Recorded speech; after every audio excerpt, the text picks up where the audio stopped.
Senhorinha, São Paulo. Compadre e comadre, vocês não imaginam o entusiasmo do pessoal daqui com o casamento da Nicinha. A patroa não vê a hora de vocês chegarem. Estou mandando junto com esta carta um mapa que eu fiz à mão para vocês chegarem mais facilmente até a chácara. É só seguir as indicações que não tem erro. A chácara fica às margens do rio Paranapanema. Uma beleza.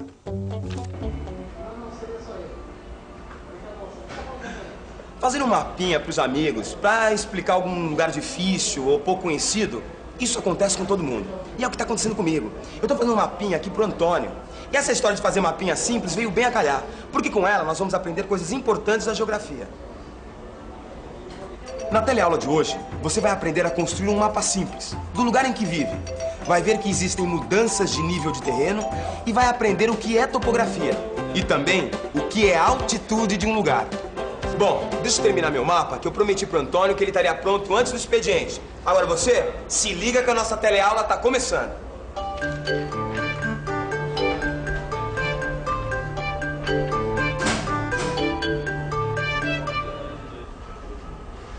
E aí, Pedrão, fez? Ah, que legal, rapaz. Tá joia, Mas não tá pronto ainda. É o seguinte, vai dando uma explicadinha pro pessoal o que eu tô fazendo, que eu já termino. Claro, pra já. Falou? Vou levar teu guia. Tá legal. Oi. Não sei se vocês sabem, mas eu tô prestes a me tornar um homem sério. Eu vou me casar. Pois bem, pra ficar morando mais perto do trabalho, eu aluguei uma casinha no Morro da Mangueira. Ó, fica aqui, ó. Dá pra ver o Maracanã e tem uma linha de trem que vai do centro até os subúrbios mais distantes. Eu e a minha noiva, Joana, estamos pensando em fazer uma festa de casamento. Só que fica muito complicado explicar pros amigos como é que chega lá. Aí, eu pedi uma mãozinha pro meu amigo, Pedro. Aê, tá pronto?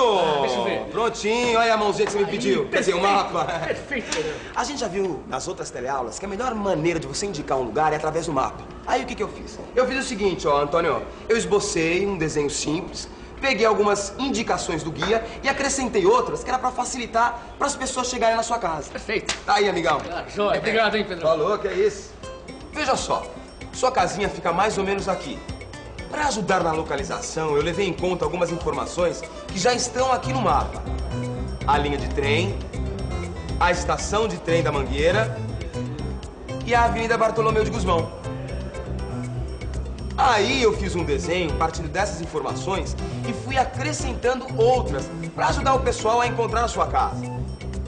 A escola, o posto de saúde e a vendinha do Zé. Ah, já sei.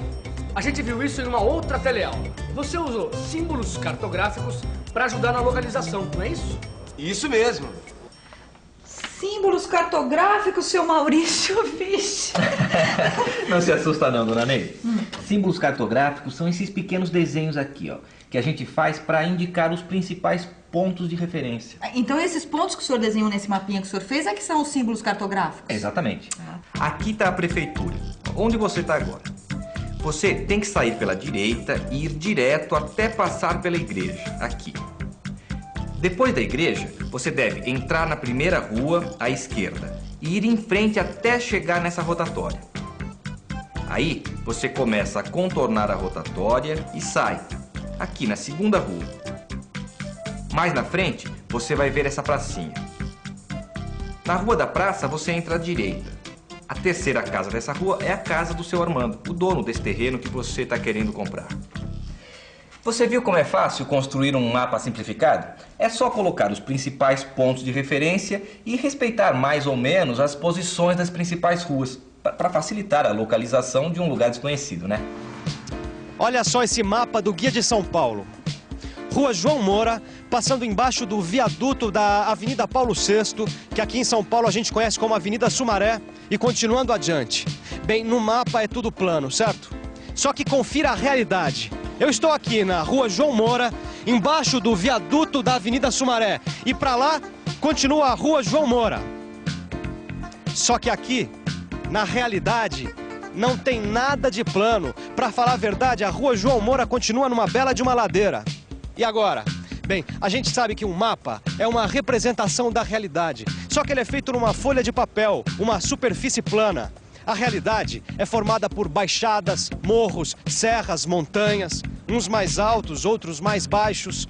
Na linguagem da geografia, a gente diz que a realidade é formada por diferentes níveis topográficos. Agora, antes da gente resolver esse problema de indicar lugares mais altos ou mais baixos, quer dizer, diferentes níveis topográficos, eu acho melhor primeiro a gente entender direitinho o que é topografia.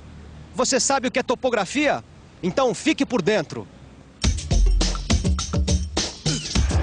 Topografia. Topografia é a descrição precisa dos lugares. Ela deve fornecer informações que permitam saber se a distância entre dois pontos de referência está no mesmo nível. Isso é importante porque a distância real entre dois pontos representados num mapa varia de acordo com os desníveis do terreno. Ou seja, no mapa, a distância pode ser uma e na realidade outra.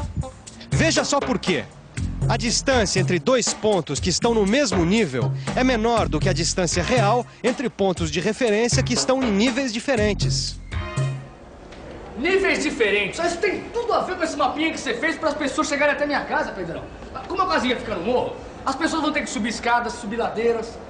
Agora vem cá, será que dá para indicar isso aqui nesse mapinha? Claro que dá. Existem diferentes maneiras de você indicar no mapa as mudanças do nível do terreno. Aqui, por exemplo, olha aqui. Para indicar as escadarias e as ladeiras, eu usei esses pequenos risquinhos aqui, ó. Peraí, você tá querendo me dizer que é com esses risquinhos aqui que a tal da topografia indica os diferentes níveis topográficos? Ah, vamos com calma. Na topografia é diferente. As indicações e as medidas precisam ser precisas, exatas.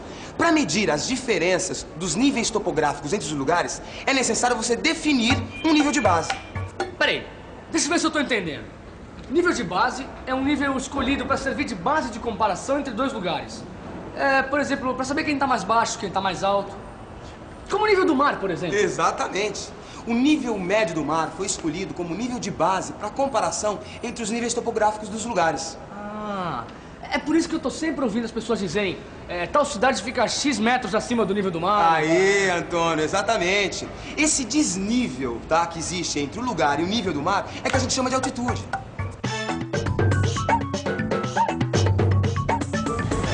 Altitude, medida do desnível que existe entre qualquer ponto da superfície da Terra e o nível do mar. Morro da Igreja, Santa Catarina. Ah, tá aqui, ó. Altitude 1870 metros. Quando um lugar tem um valor positivo de altitude, como esse lugar é chamado de elevação. Mas existem também as altitudes negativas. É isso mesmo. Esses lugares que ficam abaixo do nível do mar. Nesse caso, eles são chamados de depressões. Agora a pergunta é: como medir a altitude de um lugar? Bom, existem várias maneiras de se fazer isso. Uma delas é usando esse instrumento aqui. Estando bem calibrado, ele mede precisamente a diferença nas altitudes. Por isso, ele é chamado de altímetro. Mas se você quiser saber a altitude da sua cidade, sem ter um altímetro, existe uma maneira muito simples. É só ir até a estação ferroviária da sua cidade. Lá, você vai encontrar essa informação. Normalmente, ela fica num lugar bem visível e sua leitura é imediata. Outra maneira de conhecer a altitude de um lugar é buscar a informação em uma carta topográfica.